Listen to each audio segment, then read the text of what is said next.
और उधर महाराष्ट्र विधानसभा चुनाव के लिए आप जानते हैं कल यानी 20 नवंबर वोट डाले जाएंगे और उससे पहले मुस्लिम धर्मगुरु मौलाना खलीलुर रहमान सज्जाद नोमानी ने महाराष्ट्र में वोटर्स से एमवीए अलायंस के उम्मीदवारों का समर्थन करने की बात कही है और इसके बाद महाराष्ट्र की राजनीति में सियासी तूफान आ गया। महाराष्ट्र चुनाव प्रचार थमने के बाद मौलाना सज्जाद के वीडियो के खिलाफ हिंदू धर्मगुरुओं ने अब मोर्चा खोल दिया है। महाराष्ट्र के मतदाताओं से संत समाज अपील कर रहा है, सनातन के पक्ष में मतदान की अपील ये संत समाज की तरफ से की गई है। सज्जाद नोमानी के विरोध में धर्मगुरुओं ने मोर्चा खोल दिया है।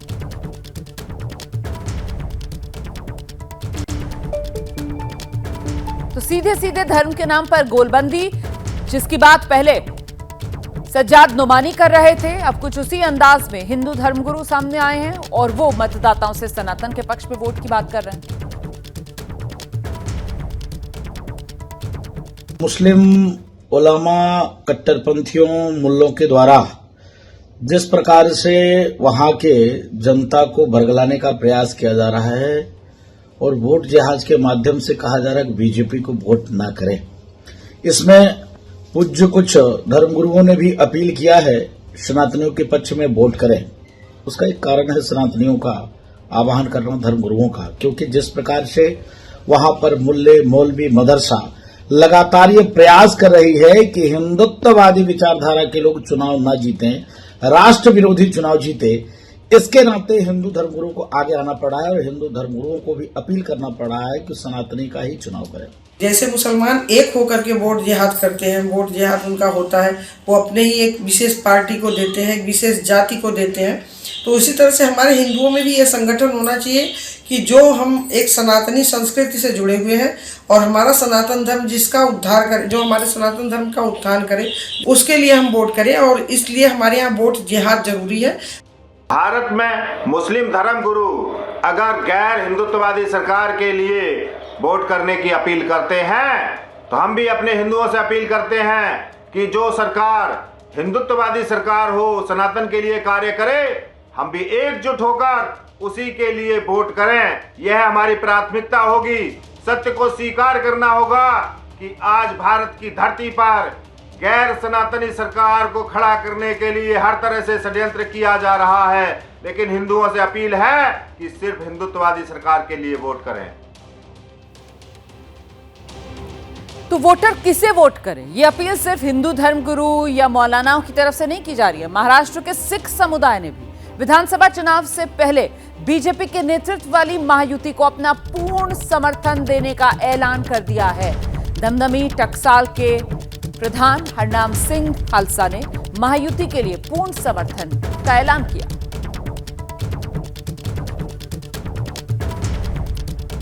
तो हरनाम सिंह खालसा, उनकी तरफ से महायुति को समर्थन देने का ऐलान कर दिया गया है। दमदमी टकसाल के प्रधान हैं और उन्होंने महाराष्ट्र में महायुति को अपना पूर्ण समर्थन देने का ऐलान किया। सीधे आपको लेकर चलेंगे, हमारे साथ हमारे सहयोगी मृत्युंजय इस वक्त मौजूद हैं। मृत्युंजय, ये महाराष्ट्र में मौलाना की तरफ से जिस बात की शुरुआत की गई थी, उन्होंने अपना पक्ष सामने रखा था, किसे वोट देना चाहिए, अब बिल्कुल उसी तरीके से बात मुसलमानों से आगे बढ़कर हिंदुओं से होते हुए सिखों तक पहुंच गई। अब तो हर जो धर्मगुरु है वो अपने हिसाब से ऐलान कर रहा है किसको वोट देना है।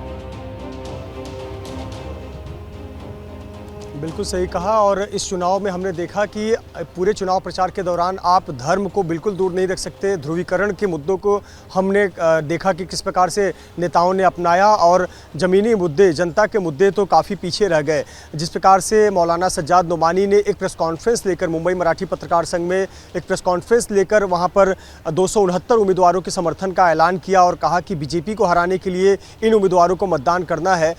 उसके बाद फिर देख रहे हैं हम कि जो हिंदू धर्माचार्य हैं वो भी अब कहने लगे हैं कि जो सनातन धर्म के लिए काम करें ऐसी सरकार को चुनकर लाना चाहिए।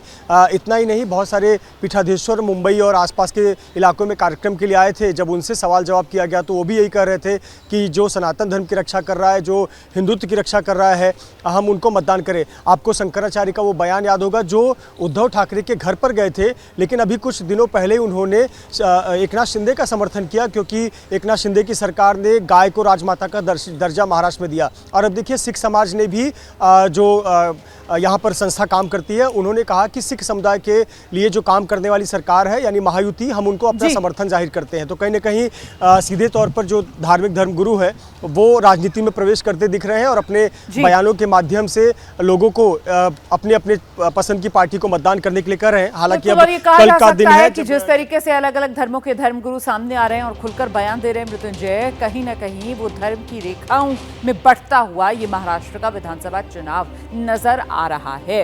नतीजा क्या रहेगा वो तो कल 20 नवंबर वोटिंग और फिर 23 नवंबर फैसले के दिन ही पता चल पाएगा। फिलहाल शुक्रिया आपका मृत्युंजय इस तमाम जानकारी के लिए।